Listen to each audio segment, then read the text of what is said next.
Ah, merci Bimi. Mais elle est pas fraîche? Et c'est quoi ce sale goût de cave? Tu vas immédiatement m'en servir une autre. Et fraîche surtout! Ah, bonjour à tous. Quel livre va-t-on aborder aujourd'hui? Attendez... Ah, RUR. Bien, alors on parlera de cette triste réalité qui perdure encore aujourd'hui et qui, je ne sais pas vous, mais moi me révolte à chaque fois, l'exploitation d'autrui.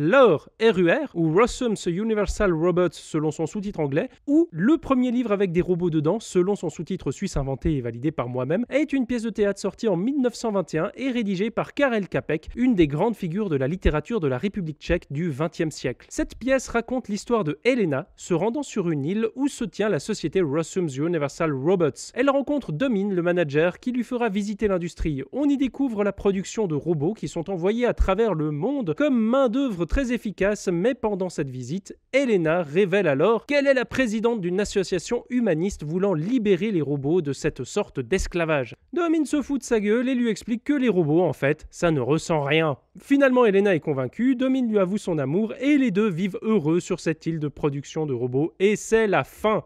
Ah non, pas tout à fait, pardon. Alors c'est mignon jusqu'à ce qu'un scientifique se dise « Bon, il se casse facilement et manque d'autonomie. Et si je rajoutais une petite micro-pincée de conscience de rien du tout? Alors c'est la révolution, grosse colère, on extermine les humains, bref, vous connaissez la chanson. Maintenant, que dire de la première œuvre mobilisant l'image du robot? Sa forme est déjà assez originale. Le format pièce de théâtre donne un côté méta à l'œuvre. La répétition des mêmes phrases, des mêmes gestes, des mêmes mimiques de la part des acteurs, tout cela ne les rapproche-t-il pas des mouvements mécaniques des robots? Et ça, moi, je trouve plutôt chouette. Mais ce n'est pas pour ça qu'aujourd'hui, je voulais aborder cette œuvre.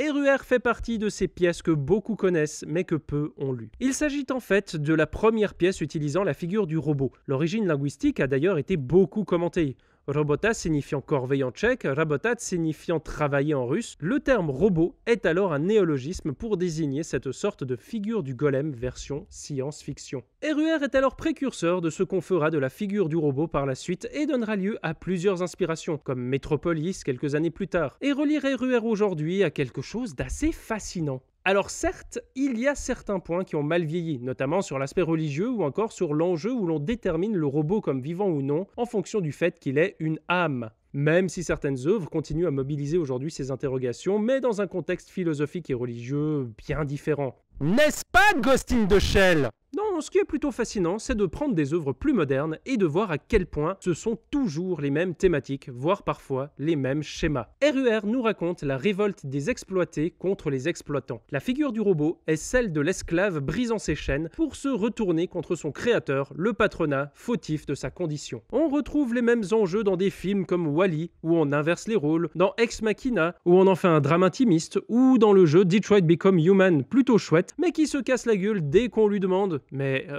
en fait, pourquoi tes robots se mettent subitement à avoir des sentiments? Ah, c'est le joueur qui choisit. Mais le joueur a des sentiments. Du coup, le fait d'incarner un robot, ça n'a plus vraiment de sens, non?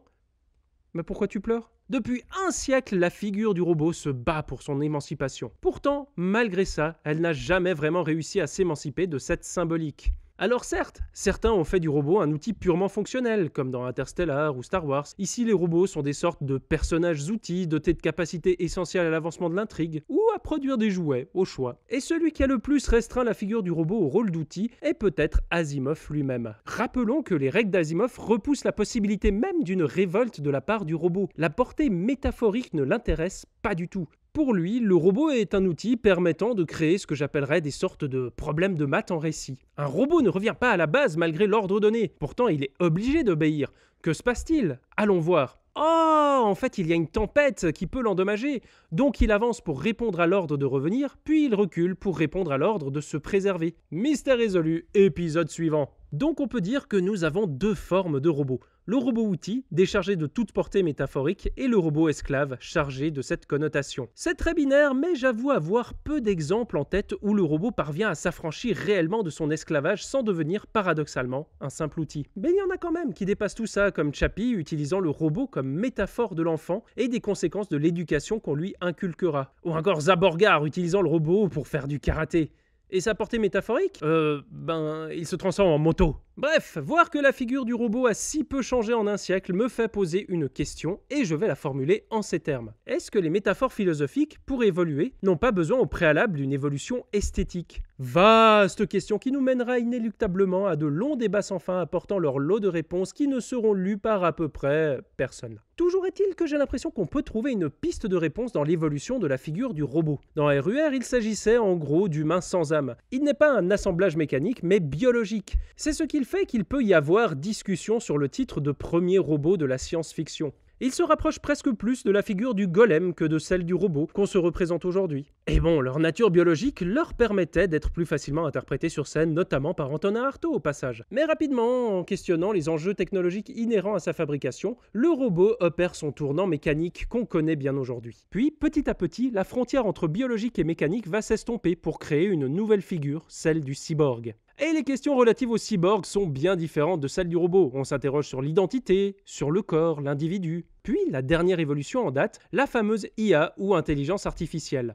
Et là encore, on a droit à un saut dans les thématiques abordées, comme la place de l'humanité dans le futur, voire même aujourd'hui. Il faut dire qu'on a toujours du mal à se remettre de la défaite de Kasparov contre Deep Blue, moment symbolique qui a signé la victoire de l'intelligence artificielle face à l'intelligence humaine bien limitée. Nous sommes donc partis de cette figure du robot et nous l'avons vu se transformer, d'abord se mécaniser, s'opposer à l'humain. Puis, petit à petit, la frontière se fait plus floue, le mécanique et le biologique se marient pour donner le cyborg. Puis enfin, petit à petit, la performance n'a plus à être physique, mais intelligente. Le corps disparaît, laissant place à une intelligence parfois omnisciente. C'est une véritable évolution esthétique qui a, selon moi, produit une évolution symbolique. Se replonger dans RUR permet de constater cet étrange paradoxe. La figure du robot a à la fois beaucoup évolué à travers ses dérivés, mais a aussi beaucoup stagné niveau thématique. C'est ce constat qui m'a le plus marqué dans le texte. Et que faire de cela à présent ? Peut-être imaginer de nouvelles histoires où les robots incarneraient autre chose que l'esclave, car après une centaine d'années de combat, je pense qu'ils méritent leur émancipation. Voilà pour RUR, et avant de partir, sachez que je suis dès à présent en live sur Twitch pour discuter de ce sujet avec vous. N'hésitez pas à passer me dire ce que vous en avez pensé ou de commenter ci-dessous, ça me fait toujours très plaisir d'échanger avec vous et de vous lire. À bientôt!